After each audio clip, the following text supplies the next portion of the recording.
ಉಮೇಶ್ ಮೇಟಿ ಸಮರ್ಥ್ಗೆ Congress ticket final ಆಗಿದೆ. ಇಬ್ಬರಿಗೂ ಕೂಡ ಈಗ ಟಿಕೆಟ್ ಫೈನಲ್ ಆಗಿರೋದು. ಕಾಂಗ್ರೆಸ್ನಲ್ಲಿದ್ದಂತ ಗೊಂದಲ, ಅಸಮಾಧಾನ ಎಲ್ಲವೂ ಮೀರಿದಂತೆ ಈಗ ಸಮರ್ಥ್ ಹಾಗೂ ಉಮೇಶ್ ಮೇಟಿ ಇಬ್ಬರಿಗೂ ಕೂಡ ಕಾಂಗ್ರೆಸ್ನ ಟಿಕೆಟ್ ಈಗ ಫೈನಲ್ ಆಗಿದೆ.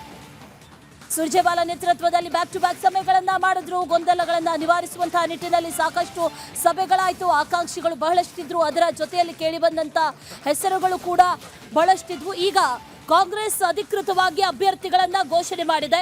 ಉಮೇಶ್ ಮೇಟಿ ಹಾಗೂ ಸಮರ್ಥ್ ಇಬ್ಬರಿಗೂ ಕೂಡ ಟಿಕೆಟ್ ಈಗ ಕನ್ಫರ್ಮ್ ಆಗಿದೆ. ಕಾಂಗ್ರೆಸ್ನಿಂದ ಟಿಕೆಟ್ ಈಗ ಘೋಷಣೆಯಾಗಿದೆ. ಅಧಿಕೃತವಾಗಿ ಘೋಷಣೆಯೊಂದು ಬಾಕಿ ಇತ್ತು. ಅಧಿಕೃತ ಹೆಸರುಗಳು ಘೋಷಣೆ ಆಗಿರಲಿಲ್ಲ. ಆದರೆ ಎಲ್ಲ ಊಹಾಪೋಹ ಲೆಕ್ಕಾಚಾರಗಳನ್ನು ಹಾಕಿಕೊಳ್ಳಲಾಗಿತ್ತು. ಸಮರ್ಥ್ ಈಗಾಗಲೇ ಡಾಕ್ಯುಮೆಂಟ್ಸ್ ಅನ್ನ ಗಮನಿಸ್ತಾ ಇದ್ದೀವಿ ನೋಡಿ. ಉಪಚುನಾವಣೆಗೆ ಅಭ್ಯರ್ಥಿಗಳನ್ನ ಈಗ ಘೋಷಿಸಿದೆ. ಎಐಸಿಸಿಯಿಂದ ಕೆಪಿಸಿಸಿ ವತಿಯಿಂದ ಈಗ ಎಐಸಿಸಿ ವತಿಯಿಂದ ಪ್ರೆಸ್ ನೋಟ್ ಅನ್ನ ರಿಲೀಸ್ ಮಾಡಲಾಗಿರೋದು. ಉಪಚುನಾವಣೆಗೆ 2 ಹೆಸರುಗಳನ್ನ ಈಗ ಕನ್ಫರ್ಮ್ ಮಾಡಲಾಗಿದೆ.